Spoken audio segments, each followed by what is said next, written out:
Well now, welcome to the House of Blame, the real Frank Underwood. Speaker Mike Johnson's been watching House of Cards and taking notes. Bless his heart. He's got Frank's ambition and none of his brains. Let's see how this real live reboot managed to shut down the government and still blame everyone else for it. Welcome to day 3 of the Democrat shutdown. You can see it's pretty empty around here. All around the country right now, real pain is being endured by real people because the Democrats have decided to play politics. Well, sugar, isn't that something? The man holding the gavel, standing in a Republican-run House, looks right into the camera and blames the Democrats for locking the doors. That's like setting fire to your kitchen and calling the fire marshal reckless. Mid-September, the House passed a clean, simple, continuing resolution. It merely continues the Biden-era policies and spending that we're enduring right now for 7 more weeks to allow the appropriations process to continue. Clean and simple, he says. Oh, bless him. The only thing clean about that bill was how they scrubbed out the parts that didn't fit the party line. A true Frank Underwood move, dressing up a mess and calling it Sunday best. By the CBO's estimate, about 1.4 million illegal aliens were receiving Medicaid benefits. Now, sweetheart, that number's about as real as a church-baked sale miracle. Undocumented folks kick it Medicaid unless they're dying. Frank Underwood twisted the truth for strategy. Mike here just twists it because he can. What that means is that less resources were available for the people, the Americans who actually needed it most. So we did the common sense thing, the right thing, the just thing, and we put it in the law, and the president signed that, gladly signed it into law. They want to repeal it. They want to give those resources back to illegal aliens. That's exactly what that highlighted language means. Every time he says illegal aliens, a fact checker dies a little inside. There's no law repealing generosity, just a man repeating nonsense. He calls it common sense. I call it blessing the liar before breakfast. So you see the final total there, $192.8 billion of your hard-earned taxpayer dollars that Chuck Schumer and the Democrats want to give back to illegal aliens. That's a fact, and nobody can refute it. Well, Garland, if that's a fact, then I'm the Queen of England, and this is a Buckingham budget. He waves numbers like hymnals, loud, confident, and completely off-key. So everybody has to ask themselves why. It has nothing to do with health care. The subsidies that they're saying is the issue is not the issue. Oh, honey, the only thing not to issue is his honesty. This whole fight is about health care. Saying it ain't is like saying sweet tea isn't sugar. It's just liquid optimism. Who's getting hurt? Women, infants, and children, nutrition programs that are now stalled. Veterans' health services that will not be provided. People who are low-income Medicare recipients who receive telehealth and health treatment at home. Many of those programs are not being funded. We have troops and TSA agents and Border Patrol agents who are working without pay, protecting the country. And you have FEMA services, health insurance policies, for example, that are being stalled in the middle of a hurricane season because the Democrats want to play political games and try to obscure the real facts at issue. He read that list like he's proud of it. Every person suffering because of his own shutdown. Frank Underwood would have kept that quiet.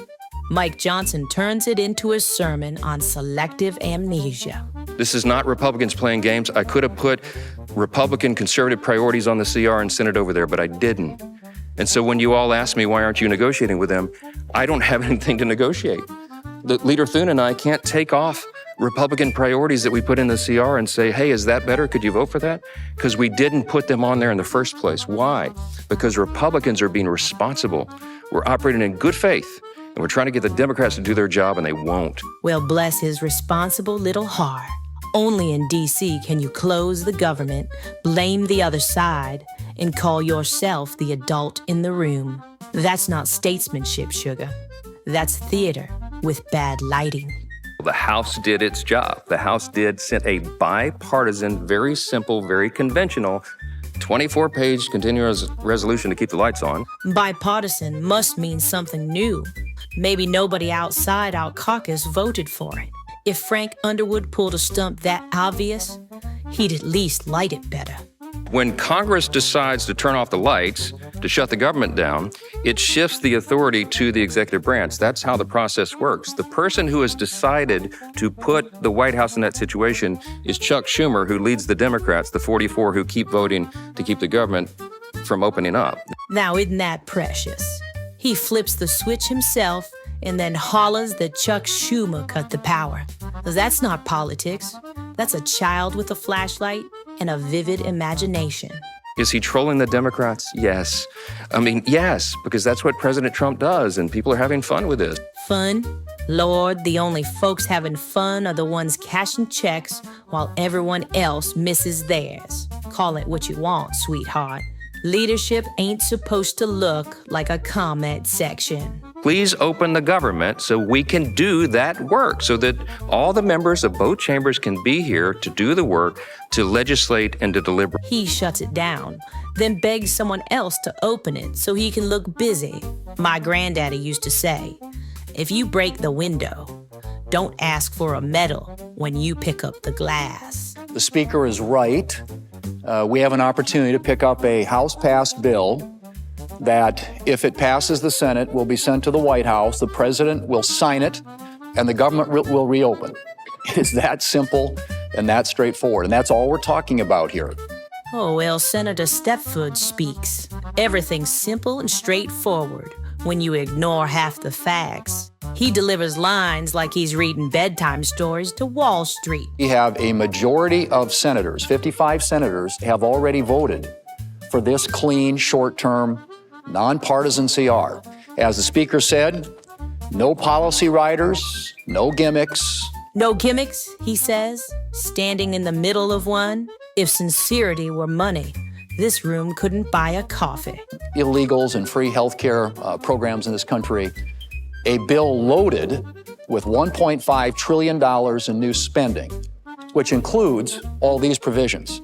And they want to load that onto a 7-week continuing resolution to fund the government. Bless him. He sounds so sure.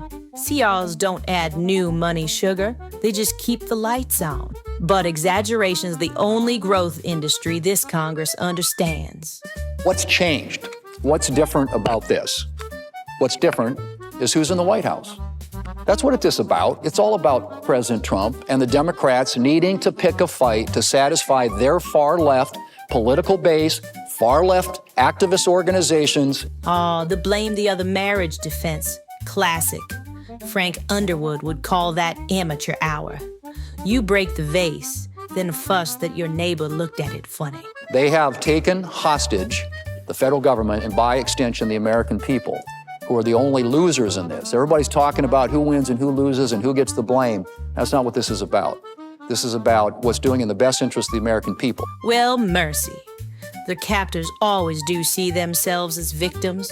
They're holding the keys and somehow still claim they're locked inside. That's not governance. That's gaslighting with government stationery.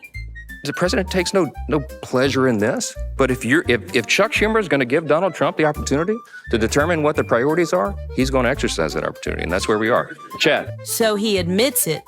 They handed Trump the steering wheel and now pretend they're passengers. Frank Underwood used manipulation to gain control. Mike Johnson just gives it away and calls it providence. And that's the House of Blame, the real Frank Underwood. The GOP holds every key in the building, yet somehow the Democrats still get the blame. Frank Underwood would have at least run the con with style. These fellas just tripped over their own playbook. Well, bless their hearts.